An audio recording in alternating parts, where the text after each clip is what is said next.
नमस्कार दोस्तों, आ गए हैं हम सिख इतिहास सीरीज का एपिसोड नंबर 5 लेकर। इससे पहले थोड़ा सा रिकैप ले लेते हैं। हमने देखा सिख धर्म की शुरुआत कैसे हुई, गुरु नानक देव जी का जन्म, उनका संदेश एक ओंकार, और उस समय जब जाति भेदभाव में देश बटा हुआ था तब क्या हुआ। सेकंड एपिसोड में हमने 10 गुरुओं की यात्राएं समझी, कैसे गुरु अंगद देव जी से लेकर गुरु गोविंद सिंह, हर गुरु सिख धर्म को शांति से साहस की ओर कैसे ले गए। एपिसोड 3 में हमने गुरु नानक देव जी की संगत को जाना, भाई मर्दाना, भाई बाला, भाई बुड्ढा जी, और ये समझा सिख धर्म में किसी एक वर्ग का नहीं बल्कि इंसानियत को जोड़ने का मार्ग था। एपिसोड 4 में हमने उस परंपरा को समझा जिसने सिख इतिहास की दिशा बदल दी। हर परिवार से एक बच्चा वाली जो परंपरा थी, उसमें हर माँ का त्याग बच्चे और पूरे परिवार का धर्म और न्याय की रक्षा के लिए कैसे हर परिवार साथ खड़ा रहा। अब एपिसोड 5 में हम समझेंगे उस निशानी को जो इस पूरे त्याग की पहचान बनी, सिख पगड़ी, जिसे कहा जाता है सिर का ताज।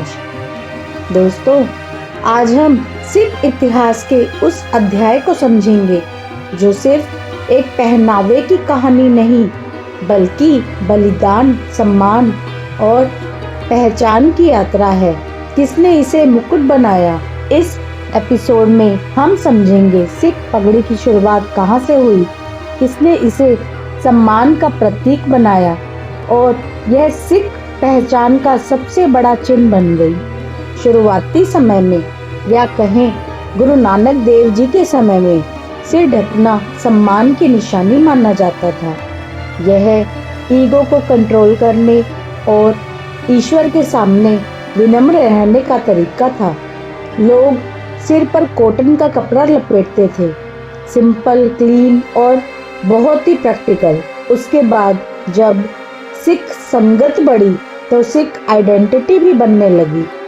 गुरु अंगद देव जी ने डिसिप्लिन पर जोर दिया, गुरु अमरदास जी ने इक्वालिटी को आगे बढ़ाया, गुरु रामदास जी ने संगत और सेवा का घर खड़ा किया। इन्हीं दिनों पगड़ी एकता और पहचान का संकेत बनने लगी। गुरु अर्जन देव जी के समय में संगत बड़ी और संगठित होने लगी। उनका व्यवहार, पहनावा और मर्यादा दूसरों के लिए उदाहरण बन रहा था। पगड़ी अब रिस्पॉन्सिबिलिटी और डिग्निटी दोनों का प्रतीक थी। लेकिन मेन डिफरेंस अब आने वाला था। गुरु हर गोविंद सिंह जी के समय में ये बदलाव आया। उन्होंने मीरी पीरी का सिद्धांत दिया। पीरी मीन्स स्पिरिचुअल अथॉरिटी और मीरी वर्ल्डली इंजस्टिस। गुरु ने 2 तलवार धारण की, ऊंची रॉयल पगड़ी पहननी शुरू की।